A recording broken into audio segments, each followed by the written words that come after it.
प्रदेश के देवास के सांसद महेंद्र सिंह सोलंकी अपने निजी कार्य से इंदौर पहुंचे। यहां उन्होंने अफगानिस्तान में तालिबानियों द्वारा की जा रही बर्बरता सहित देश के कई अन्य मुद्दों पर मीडिया से चर्चा की।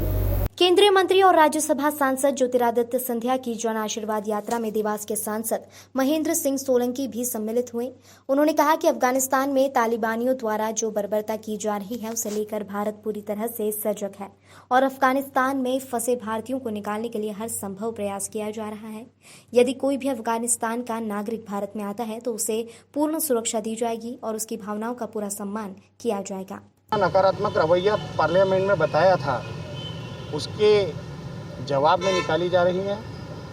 प्रधानमंत्री जी जब परंपरा अनुसार अपने मंत्रियों का परिचय कराने के लिए सदन में उपस्थित हुए तो कांग्रेस ने इस प्रकार का वातावरण वहां पर तैयार किया कि प्रधानमंत्री जी को अपने मंत्रियों का परिचय कराने से रोका। अब मंत्री स्वयं अपना परिचय देने के लिए, अपनी कार्यशैली बताने के लिए, अपने कामों को बताने के लिए जनता के बीच निकले हैं। जन आशीर्वाद यात्रा के रूप में निकले हैं, जनता का आशीर्वाद लेने के लिए निकले हैं और इस जन आशीर्वाद यात्रा का निश्चित रूप से बहुत अच्छे परिणाम आएंगे, क्योंकि जनता का बहुत अच्छा रिस्पांस लगातार जन आशीर्वाद यात्रा को मिल रहा है। आज मैं आदरणीय सिंधिया जी के साथ देवास में, शाजापुर दोनों ज़िले में पूरा समय था। मैंने देवास और शाजापुर का वातावरण देखा, बहुत अद्भुत वातावरण था, अप्रत्याशित वातावरण था, अभूतपूर्व वातावरण था और ऐतिहासिक वातावरण था।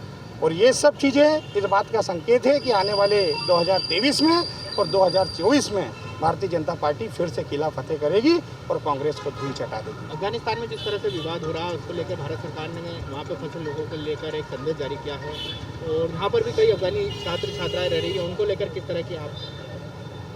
मैंने पहले भी बताया कि नरेंद्र मोदी जी की सरकार सबका साथ सबका विकास चाहती है।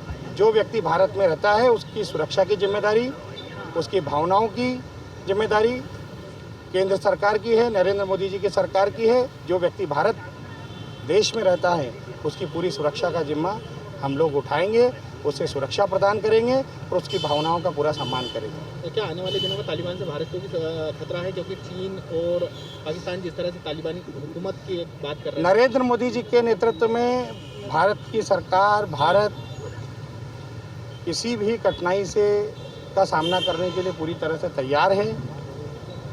ये पुराना भारत नहीं है, ये नरेंद्र मोदी जी के नेतृत्व वाला नया भारत है, आधुनिक भारत है। पर हम किसी भी शक्ति से, विश्व की किसी भी शक्ति से मुकाबला करने के लिए पूरी तरह से तैयार है। भारत ने कई करोड़ रुपए इन्वेस्टमेंट कर रखा है वहाँ पर अफगानिस्तान में, तो देखते हैं बड़ी आर्थिक चोट भारत की पड़ेगी। देखिए, अभी तो फिलहाल हम लोग वहाँ पर रहने वाले भारतीयों की चिंता करने में लगे हैं। नरेंद्र मोदी जी ने कभी भी मनुष्य के ऊपर, मानव के ऊपर पैसे को कभी भी प्रेफरेंस नहीं दिया है। आप कोरोना काल में भी देख चुके हैं, जहां लॉकडाउन लगाने की आवश्यकता पड़ी वहां लॉकडाउन लगाया।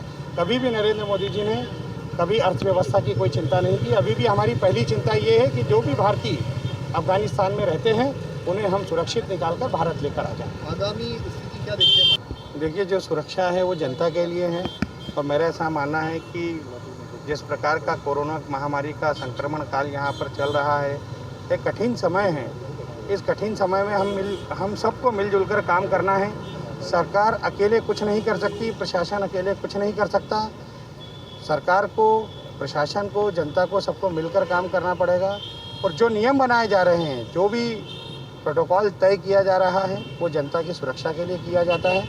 इसलिए ऐसी स्थिति में यदि किसी भी त्यौहार को मनाने से के संबंध में कोई नियम बनाए जाते हैं तो नियमों का हमारे आशीर्वाद दाताओं को, हमारी जनता को पालन करना चाहिए। बात है जब आप खुद भी आज बड़ी मकान लेके 10 किलोमीटर तक पैदल चले, आप खुद भी 10 किलोमीटर तक पैदल चले? जी, मेरी बचपन से ही गोगा देव में बहुत आस्था है और मैं बचपन से गोगा देव जी के मंदिर पर जाकर अपनी माता जी के साथ दर्शन करता रहा हूँ। मुझे इंदौर से आमंत्रण प्राप्त हुआ था कि आप गोगा नवमी का पर्व चल रहा है, उसमें आएँ और छड़ी उठाकर और आप मंदिर तक चलें। मैंने उनके आमंत्रण को सहर्ष स्वीकार किया और मैं इंदौर के रामबाग से छड़ी लेकर चला था अपने साथियों के साथ और मैंने पंडितनाथ पर जो गोगा देव जी का मंदिर है वहाँ पर ले जाकर उस छड़ी का पूजन किया और वहाँ पर गोगा देव जी के दर्शन भी किए। वाल्मीकि समाज हमारे भारतीय समाज का अभिन्न अंग है। एक महत्वपूर्ण भूमिका उनकी रहती है यदि उनकी कोई मांग है तो निश्चित रूप से सरकार उसको गंभीरता से लेगी। सरकार उनकी मांग को पहले भी गंभीरता से लेती रही है। यदि उनकी सुरक्षा से संबंधित कुछ उपकरण की कमी है तो निश्चित रूप से मैं इस बारे में माननीय मुख्यमंत्री जी से निवेदन करूंगा कि इस प्रकार के सुरक्षा उपकरण उनको मुहैया कराए जाए, जिससे कि उनकी जीवन की सुरक्षा हो सके और उनके कार्य में सुविधा हो आज सके। ज्योतिरादित्य सिंधिया जी की जो है यात्रा निकली थी,